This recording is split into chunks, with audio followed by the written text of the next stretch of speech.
Uh, Good morning.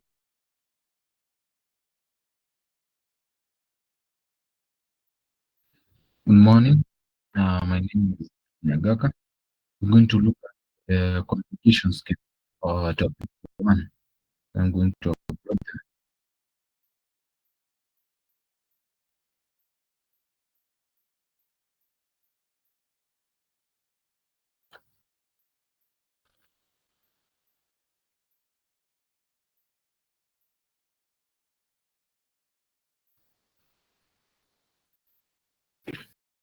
on the notes that I hope you can all see them.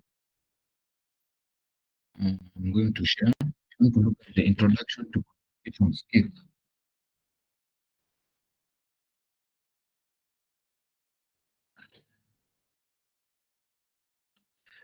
What is communication?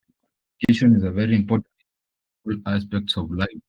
Every human being, every human being, regardless of occupation, responsibility, authority station in life then the needs to communicate.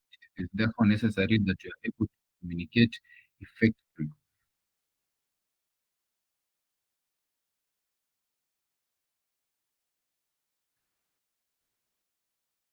Um,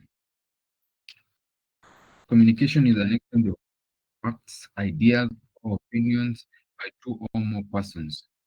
Communication is a common understanding. We are going to look at some of the definitions of communication. Communication is a common understanding of communication of mind.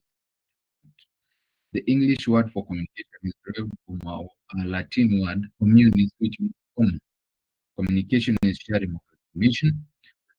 Communication is the giving and receiving of messages. Communication is the flow of information from one person to another. Communication to be able to be there to succeed, there must be communication. There must be two people, one relaying the information and one receiving the information. Uh, Communication is affected by the context which it takes place. This context can be physical, social, chronological, or every communication needs.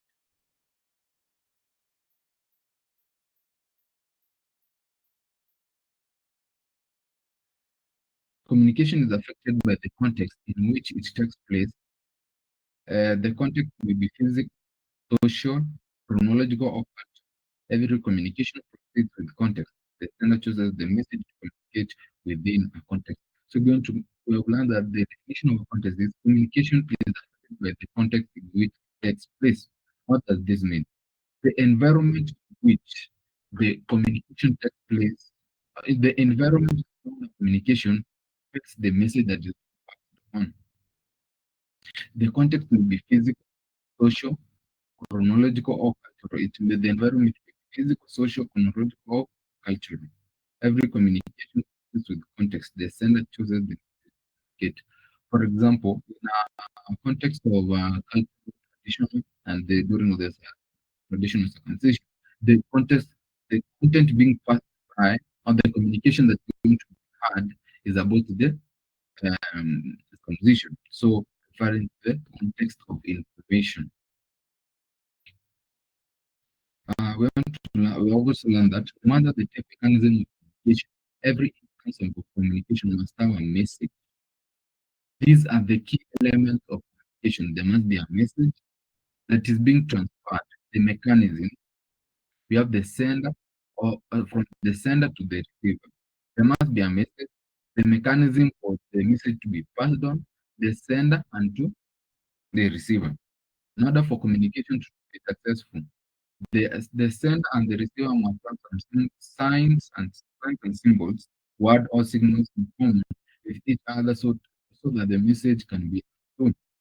The ideal definition of communication is a two-way interaction between two parties to transmit information and mutual understanding between themselves.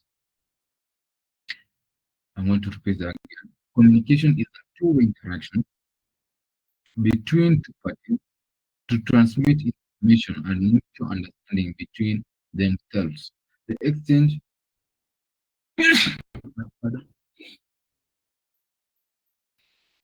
the interchange of information from one. Best communicated. A discussion is available. Look, the receiver can ask questions and receive answers to clarify the message. And B, note that the terms communication and effective communications are distinctively different. One can communicate without effectively communicating the message. Understand? The term communication, effective communication, there's communication and there's effective communication, which you're going to learn on the next topic. What are the elements of effective communication that can be achieved? What are the barriers to effective communication? So forth. So the term communication and effective communication are distinctively different.